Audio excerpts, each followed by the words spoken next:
right, good afternoon. I am literally straight off the practice field today, so we're on a slightly later schedule this week, just due to school not being in session. So, happy Thanksgiving to everybody, and really good win for us on Saturday versus Cincinnati. Finished up home slate 5-1. I thought we controlled the game on both line of scrimmages. I thought that's where we won it. Really happy for all those guys that walked on Saturday, played their final home game. Glad they got to finish with a win. I'll kind of recap the game. Special teams, thought the positives were this. We only punted one time, and I thought our coverage was good. Our kickoff coverage has been much improved. They tried to bring one out, and I think we tackled it inside the 20 and got a block in the back penalty as well because we did a really nice job with the technique that we coach, and they had to start within the 10. Our field goal protection was good. Field goal block, we got really good push. Thought we should have blocked one. Special teams wise, Ollie's got to keep that punt out of the end zone.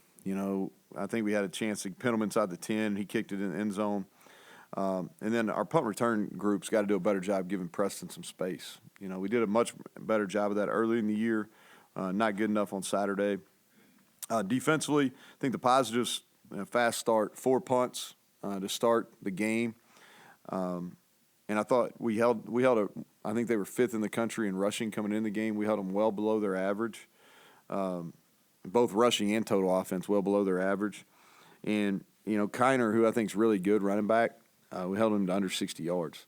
And so I thought our run fits were really good. I thought we got a bunch of hats to the ball. We still missed some tackles, but we had guys there to cover it up. And we got improved. We didn't finish very well in the fourth quarter. And so we had some different guys out there, but we still got to play the way you're supposed to play. And then we got to get some takeaways. They did not turn the ball over. And we had our hands on two big missed opportunities on interceptions that both of those may have resulted in points. So offensively, positives, we ran the ball for 424 yards and averaged 9.8 yards per play. And so held the ball for 35 minutes, 8 of 11 on end-of-possession downs. And so a lot of explosive plays. The things that weren't good enough, we had 2 penalties that killed drives. The first drive of the game, we're driving, we get a holding penalty, and then we miss a field goal. Second one, we get a tripping call, which was the right call on Jaheim, and then we throw an interception that the ball should have never been thrown. And so we got to clean up those things. But finishing up Cincinnati, players of the week, offensive lineman of the week. There's a guy that was really challenged all week. Probably had the toughest matchup on the entire field against their best player, and he graded out 95%, had 43 production points, 10 great blocks, 2 knockdowns, and Zach Frazier he played really, really well. And that'll be a game that'll help him as he gets into Senior Bowl and all the draft stuff. So special teams player of the week, we did special teams this week. We really didn't do anything that would necessarily change the game, but we didn't do anything that hurt us. But 2 guys that over the course of the last few weeks have done a nice job. First one is Day Hawkins. He's really disruptive on our punt block team in the middle, and then he's on our kickoff team. He's 270-something pounds running down on kickoff and does a nice job there. And then E.J. Horton, who's been a gunner on our punt team and running down on kickoff. He's first one down on kickoff, first one down on punt, doing a really nice job in those coverage areas. Our defensive player of the week, playing his last home game, Lee Koba had 10 tackles, a sack, a quarterback hurry, and really played a great fundamental game, his best fundamental game that he's had. Offensive player of the week, two obvious pick choices, didn't want to choose between, but Jaheim had 21 rushes, 210 yards, a touchdown, a reception for a touchdown of 75 yards, just a kind of a huge game for him. And that's been coming. He's been really productive here in the last month of the season, month and a half, I should say. Then Garrett with a bounce back, 11 rushes, 154 yards, 3 touchdowns, 12 of 19 passing for 210 and a touchdown. So big, really big bounce back game for him. I was happy for him. The Blue Collar Award that we give on offense, Traylon Davis and Jaquay Hubbard. Jaquay played his best game of the year. Played a lot of football here. He's really physical in the game. And then Traylon was really a key. We ran a lot of counter where he was the second puller, and I thought he played his best game. And defensively, Jared Bartlett played his best game. May not show up in the stat, but really big reason why we fit the run game so well. was how he played to the boundary. And we cleaned up some mistakes that he made, and he ran out and played really good fundamental and did his job within the defense. And then Ben Cutter played well. Only had 4 tackles on the day, but did a nice job spilling the football, getting it back to other people. And so our scout team players, C.J. Cole on offense, who starts on 2 special teams for us, turned into a really good special teams player. Scout defense player Corey McIntyre, who played in the game, really should have had a sack. But he's coming along. He's going to be a really good player here. I'm glad we get to redshirt him, but he's going to be a really good player. And then our scout special teams player is Teran Fitzpatrick, who's from George Washington down Charleston. And so he did a nice job. And then our Juice Award, our Energy Award, Grayson Malashevich, who's battled back from a couple injuries and back on our punt return team starting, but he had great energy in the game. So that's kind of a wrap-up on Cincinnati. Moving on to Baylor.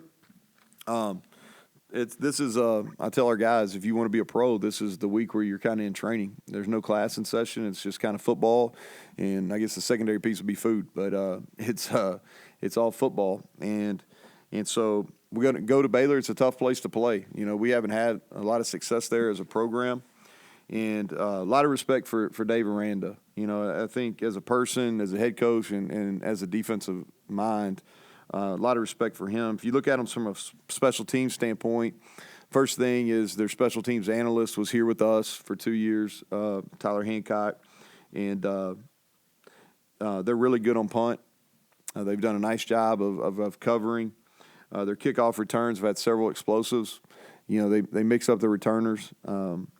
And then their punt return's been the real bright spot for them. And they've got one of the receivers, number 34, Josh Cameron, and he's a big kid, man. He's 6'1", 215, 220 pounds, so bigger than your normal punt returner, but he's doing a really nice job, you know, and he's had multiple explosive returns. And then they've been they've ran a lot of fakes, field goal fake, punt fake. They've tried an onside kick. I mean, they've done a bunch of different things here in the last few weeks, so we've got to be aware. Offensively, Coach Grimes does a really good job. You know, they're unique in our league. Probably them and Iowa State are the most similar, but a lot of 12 personnel. They even get into some 13 personnel with 3 tight ends.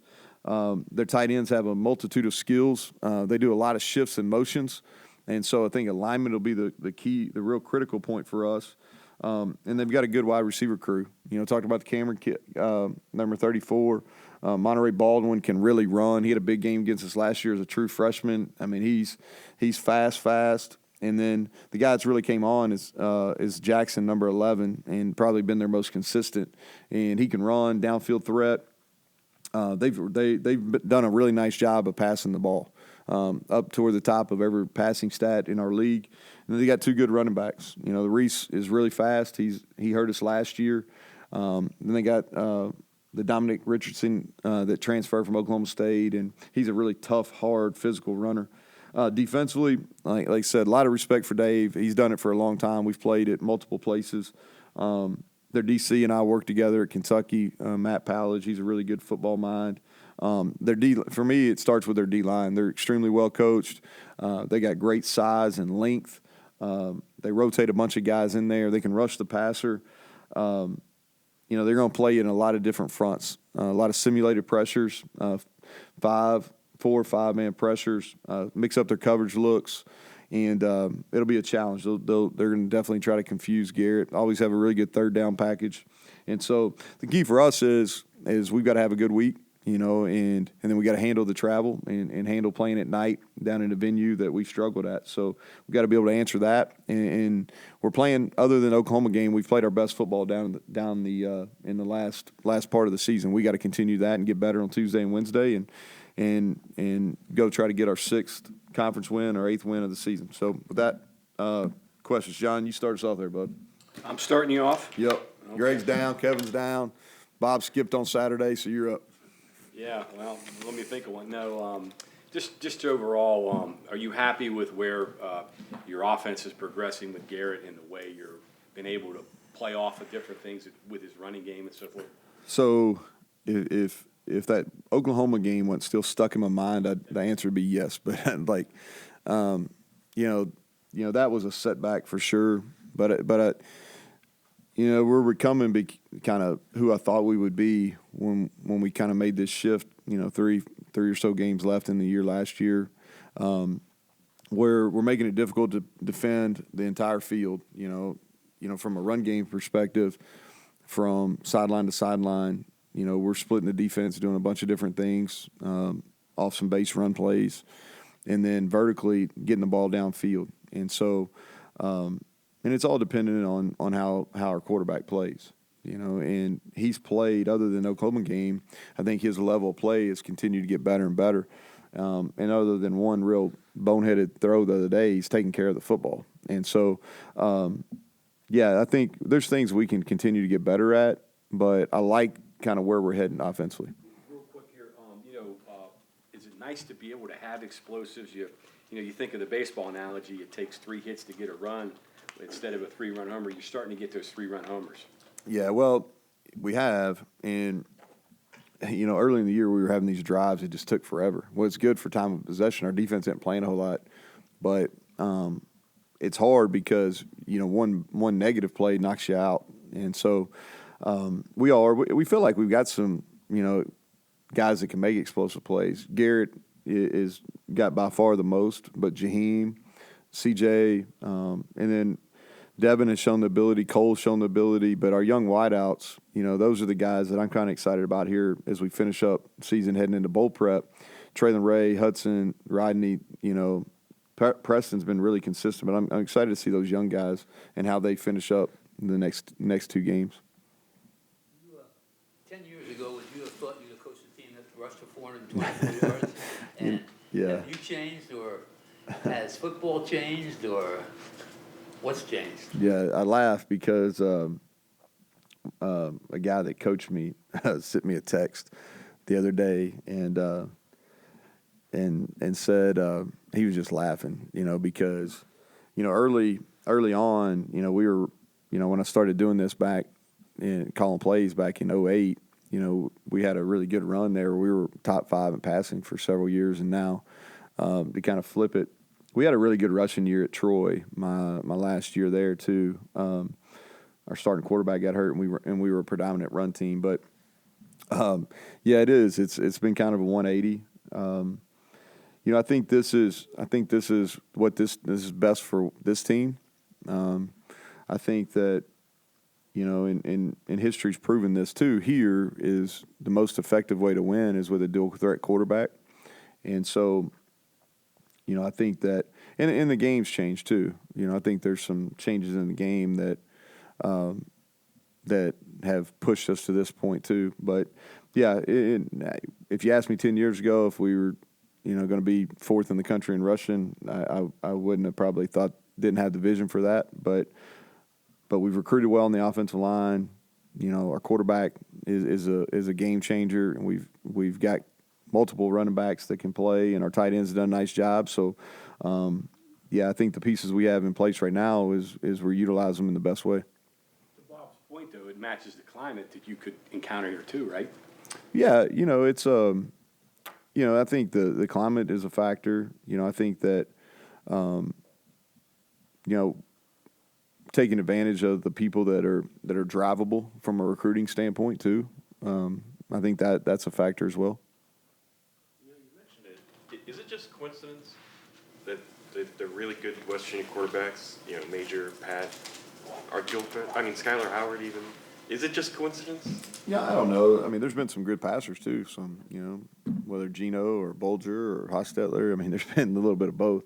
But I think that, I think the dual threat. This is to me kind of where I landed on this. Last December is really kind of, if you go back and you look, it gives you a chance. Like, you don't have to be perfect. Sometimes if you have a passing quarterback and you're playing somebody that's more talented than you got to be really perfect, or you got to do some things that are non-traditional as far as rub routes, different ways to protect the passer, things like that. Where if you have a dual threat, you don't have to be as perfect, and so that's kind of where we ended on it. So CJ, we took him out early in the third. He will not practice today. He didn't practice today. He won't practice tomorrow. We'll get him going Wednesday. Use Doug in the same, give them a little bit more time to come back.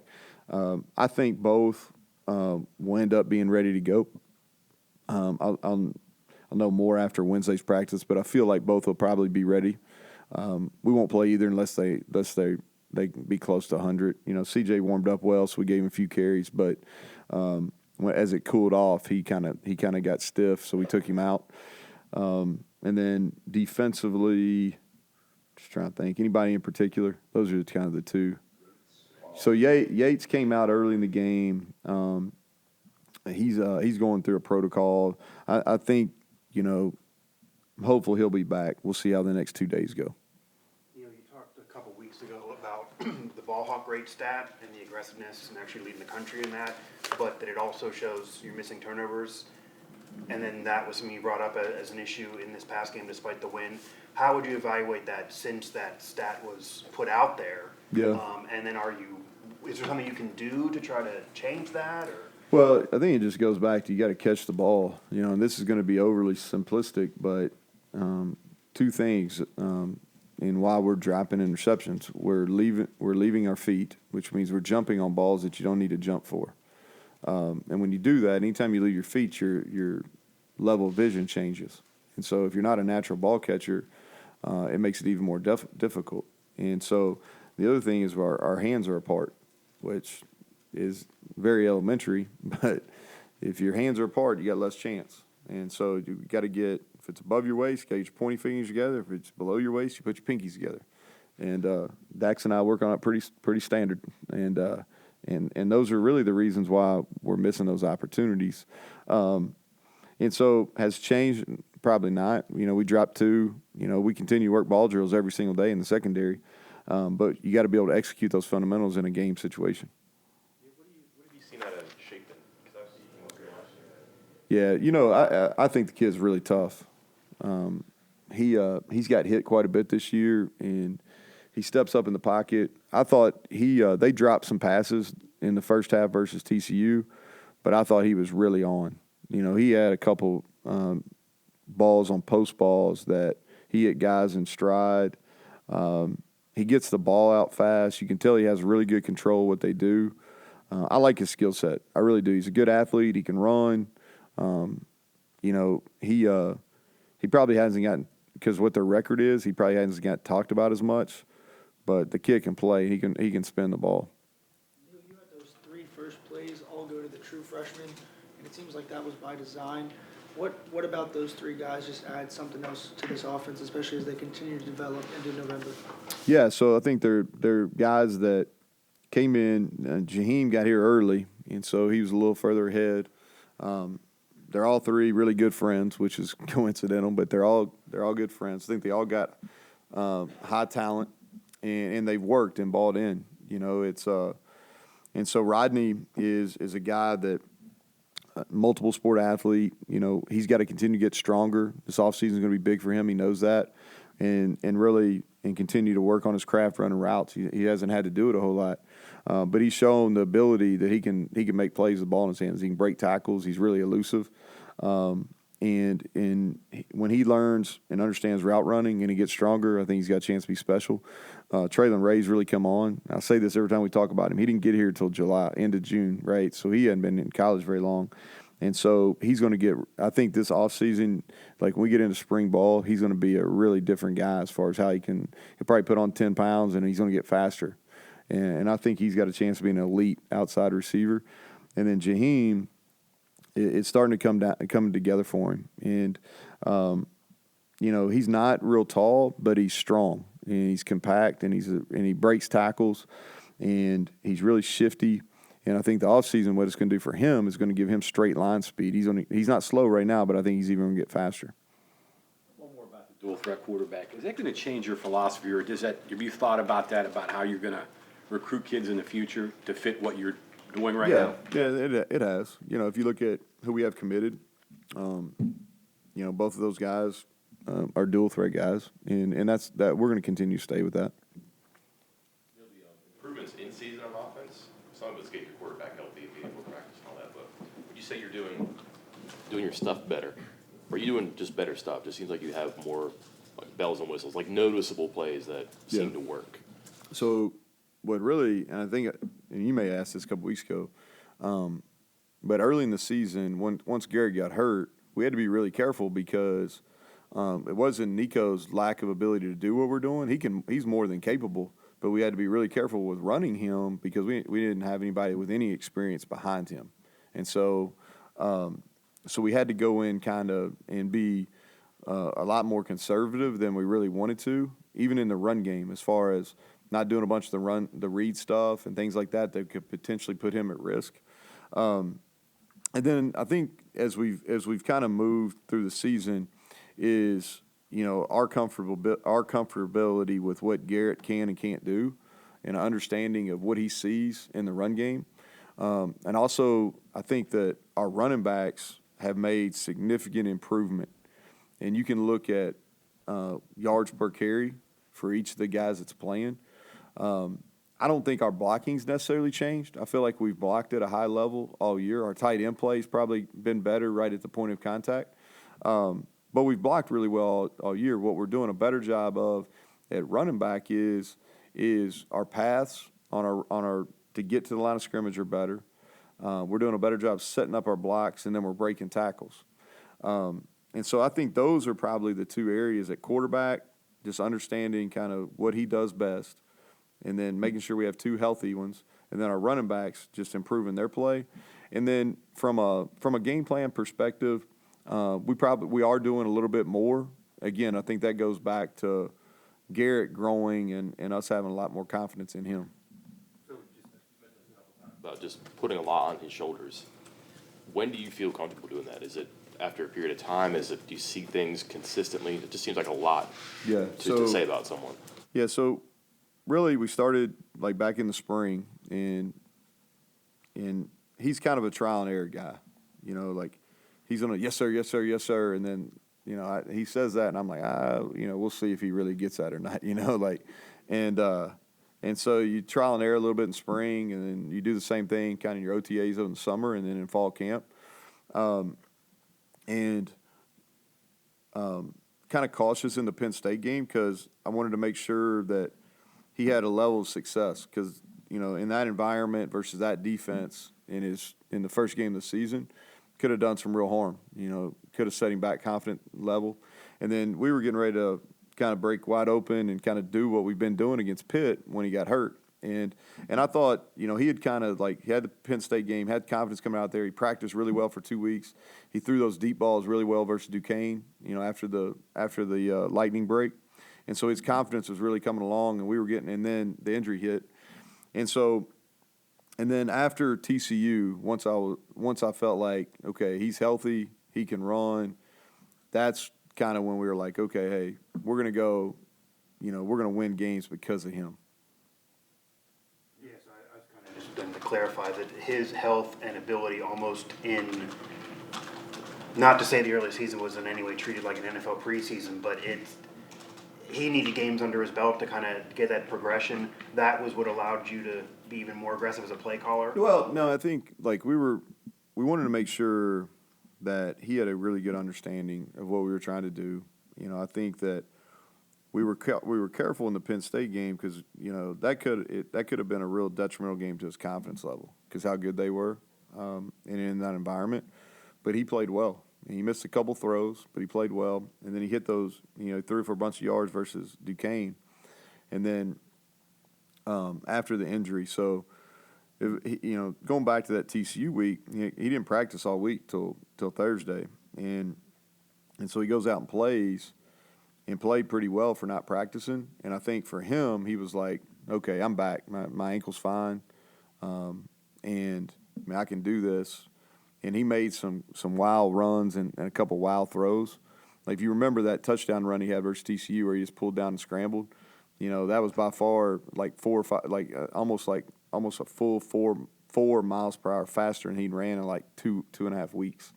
And so that was a wild run. And if you remember, we had a 2-minute drill right before the half, and it was one of those deals. We had like 30 seconds to go, And we could have just taken a knee, and I was like, and I told the guys on the headset, I was like, listen, we're gonna go try to score here. Let's see what he's got. And he threw a BB on a dig and set up a field goal. He had he had a scramble, and then he threw that dig and set up a field goal that we made, but then it was taken away because Malone jumped off sides. But really from that point forward, I was like, okay, all right, he's ready. Let's go do this. Real quick, Penn State game, you went inside and turned the noise up. Do you go inside and turn the heat up this week? Yeah, I haven't looked at the weather yet, John. Like, it's probably going to be warmer there than it is here. But you know, it's we practice inside today just because we're trying to keep them, minimal running. It's easier to kind of manage workloads inside. But if it's going to be warm there, we've done that before. We did that when we went out to Arizona for the bowl game, and we'll do that. This is more an NFL thing, but is this like a trap game scenario for you guys? The team with a bad record, and you don't want to overlook them at the end of the year. Yeah, I'm not sure we need to be overlooking anybody. I think to me it's just about finishing. This is got a singular focus this week. Only game. There's not any school stuff to worry about. And they've really dominated us down there. Not just I think 1-4 as a program down there, and we went down there in rules last year and had a chance to beat them, and they beat us right at the end of the game, and they had a really good team, and then they smoked us down there in 21. And so, we understand it's a tough place to play.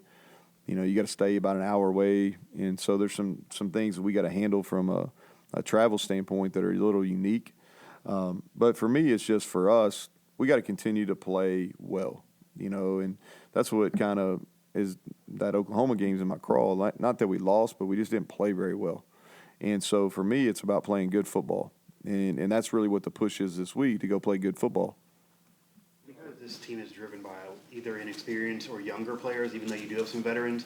Do you have to have any conversation about, like, a lot of bowl projections are out there, certainly that you clinched being in something and kind of put that away? Because so what we talk about is really, there's a season for everything, right? There's a season when people are going to worry about NIL, and there's a season where they're going to worry about transferring, and there's a season where they're going to worry about bowl. Well, we're in the season of we have one game a week. We're in the regular season, and we have to have a singular focus on this week and simply playing our best. And, we didn't handle our last road trip very well, and so that's kind of an extra incentive there. But that's all we're talking. We're not getting very carried away with it. Mike, you had a question? Yeah. You only had 12 guys walk. I know that's not like a complete list, but that's a small number, I think. And then I know you said that you weren't sure, but like Zach's one that are there any others that are like you're sure about that they're gone, or is it that wide open? No, I think that, a lot of those guys are expired eligibility that walked. And here's how I handle this, and this is probably simplistic, but this is in a team meeting. I say, if you want, whoever's going to walk for senior day, you'll stay so I can talk to them and see who's going to walk. And then that's how we take who's going to walk. It's not, a few years ago, I kind of made a big deal and you learn, you make mistakes and you learn. I kind of made a big deal about who was going to walk and who wasn't, and that was going to mean if you were coming back or not. And so I don't think that's the best way to handle it. I made a mistake then, so now just kind of we'll handle all those decisions after the regular season as far as, who's coming back, who wants to use the extra year. But those are the guys that wanted to walk, like Doug Nestor walked last year. He came back. We had other people Dante did it twice. I call them senior day veterans. So just because somebody walked doesn't mean they're not coming back. But it just means that, I think that they're kind of thinking through what their future's going to be. I know this goes against the whole singular focus piece here, but when it comes to the transfer portal, what positions are you guys going to be focusing on? Ask me next week. Ask me next week. That's what, here's you got to remember, like as a coach, I got to be singular focused too. So I've got people that work on those things, and we'll deal with that probably as soon as I get on the plane to come back from Waco. So I won't dodge that question. I won't dodge that next week, but this week I will. All right. Y'all have a good Thanksgiving. Thanks.